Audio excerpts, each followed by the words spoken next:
नमस्कार दोस्तों, मैं विजय कसाना डिजिटल फ्री शिक्षा के यूट्यूब चैनल पर आपका स्वागत करता हूं।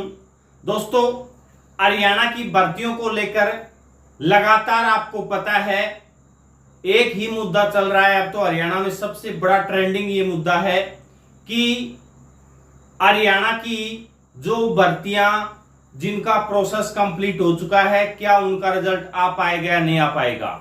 और पूर्व सीएम के बयान ने सबको कैसे चौंका दिया है। क्यों जो युवा आस कर रहे थे वो चौंक गए हैं, उसके बारे में भी चर्चा कर रहे हैं। इसके अलावा 25,000 पदों का रिजल्ट कब तक आ सकता है और गुड न्यूज और बैड न्यूज क्या क्या है, विस्तार से चर्चा करेंगे।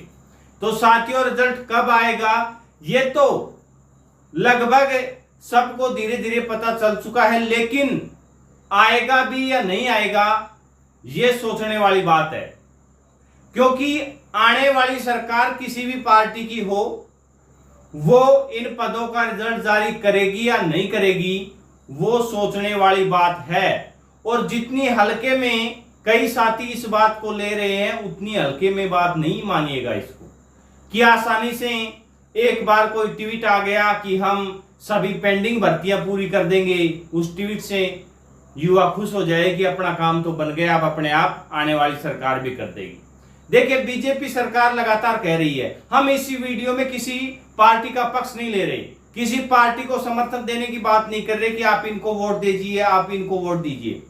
युवाओं को क्या चाहिए? युवाओं को सिर्फ और सिर्फ रोजगार चाहिए। उनको अपने रिजल्ट से मतलब है, जिस प्रकार इन नेताओं को अपनी कुर्सी से मतलब है। युवा चाहता है कि उनका कोई यूज ना करे, जो उन्हें ज्वाइनिंग दे उन्हीं का वो समर्थन करे तो अच्छा होगा। अब इसमें साथियों मुद्दा ये निकल कर आ रहा है कि बीजेपी की तरफ से तो बीजेपी के सबसे बड़े लीडर प्रधानमंत्री नरेंद्र मोदी जी ने घोषणा कर दी है कि अगर हमारी सरकार बनती है तो हम श्री गणेश ही इस भर्ती का रिजल्ट से करेंगे। यानी कि इस मुद्दे को उनकी तरफ से तो इतना हाईलाइट किया जा रहा है, वो आप सोच सकते हैं। अब बात आती है दूसरी पार्टी की, क्योंकि युवाओं को नहीं पता भी किस पार्टी की सरकार आने वाली है। दोनों ही पार्टियों से कहलवाना होगा कि आप किसी भी पार्टी की सरकार आए यहां पर हरियाणा में, लेकिन हमारे रिजल्ट से कोई छेड़छाड़ ना करे।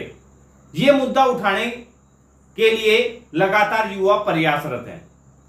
अब साथियों, पूर्व सीएम भूपेंद्र सिंह हुड्डा और इनके बेटे दीपेंद्र सिंह हुड्डा से सभी युवा दिल्ली में मुलाकात किए थे। शायद 10-11 तारीख की बात है या जो भी डेट हुई, तब तो बोल रहे थे कि भी टिकट वाला प्रोसेस चला हुआ है 12 तक, उसके बाद हम आपके मैटर में प्रेस कॉन्फ्रेंस करके और हम एप्लीकेशन भी वापस ले देंगे। अब प्रेस कॉन्फ्रेंस, मैनिफेस्टो और एप्लीकेशन तो दूर की बात है, अभी तक और विशेषकर आज जो प्रेस कॉन्फ्रेंस हुई उस मामले में लगातार पत्रकारों के द्वारा सवाल पूछा गया, एक बार, दो बार, तीन बार जब भी पूछा गया तब इस बात को घुमाया गया। साथियों, इस बात के बारे में अगर वो चाहते तो स्पष्ट रूप से जवाब दे सकते थे, लेकिन उन्होंने जवाब देना उचित नहीं समझा और गोलमोल उस बात को घुमा दिया गया। अब इससे कांग्रेस की मंशा के ऊपर भी सवाल तो उठ रहा है, आखिरकार उनकी मंशा ठीक है या नहीं है, दाल में कुछ काला है या दाल ही काली है, ये तो समझ से परे है।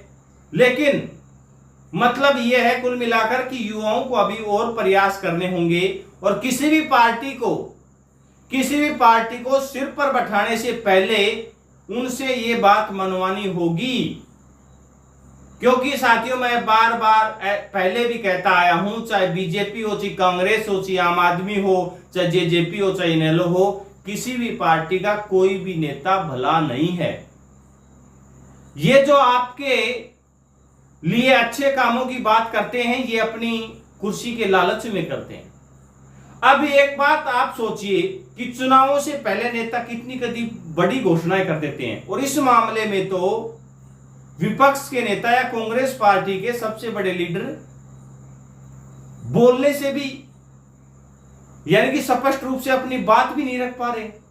उसके पीछे का कोई तो कारण हो सकता है। अब अगर जो आदमी चुनाव से पहले उस मुद्दे के ऊपर बात करने के लिए तैयार नहीं है, वो चुनाव के बाद क्या करेगा?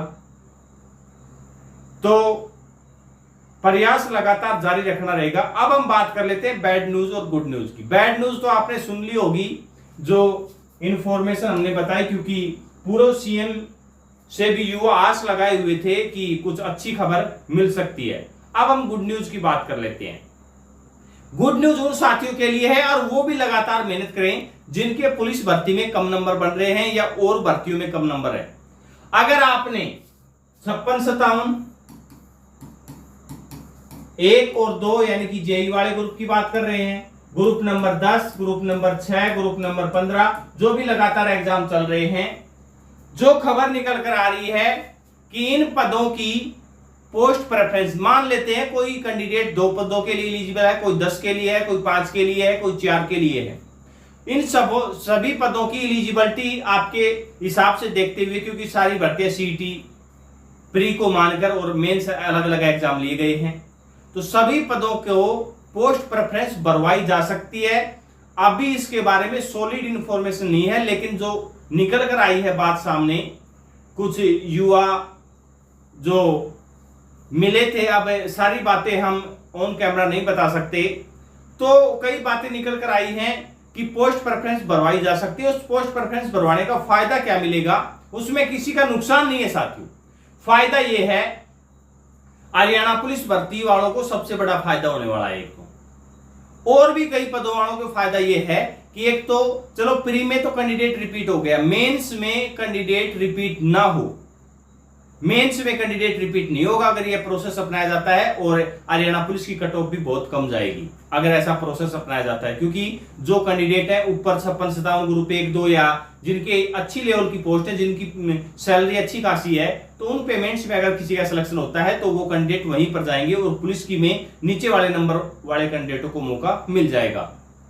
तो ये अच्छी न्यूज थी, और आगे भर्तियों में जो जो अपडेट रहेंगे वो आपके साथ शेयर करते रहेंगे। अपना कीमती समय देने के लिए बहुत बहुत धन्यवाद।